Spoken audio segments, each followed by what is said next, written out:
Қайырлы күн әріптестер. Бүгін біз сіздермен 8-ші модуль функционалдық оқу дағдыларын дамыту үшін қалыптастырушы бағалау құралдары туралы сөйлесетін боламыз.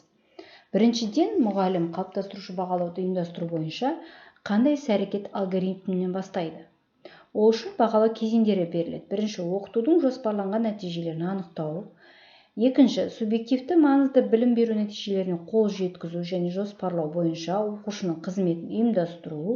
Үшінші, кері байланыс механизмдерінің көмегімен оқушылардың жоспарланған оқу нәтижелеріне қол жеткізуін қамтамасыз ету керек.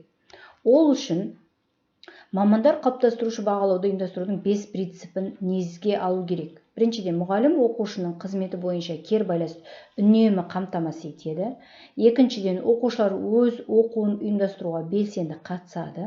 Үшінші, мұғалім оқушыларды оқыту нәтижелерінің өзгеруіне байланысты оқыту технологиясын өзгертеді. Мұғалім бағалаудың оқушы мотивациясы мен өзін-өзі бағалауын төмендететінін түсінеді.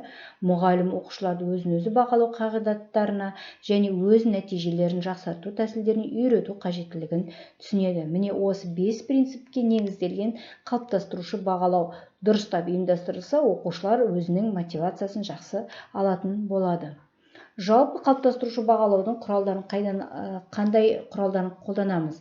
Ол портфолиода мүмкін, бағалау парағы, күнделікті сабақ қолданатын, талдау картасы, апталық есептер, жеке жетістіктерінің парағы, түсті және белгілік таңбалар. Құрметті әріптестер, сіздердің ойларыңызша қалыптастырушы бағалау құралдарын тағы қандай түрлермен немесе тәсілдермен жетілдіруге болады?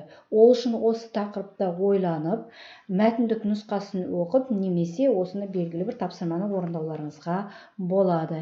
Ендеше барлықтарыңызға сәттілік тілеймін.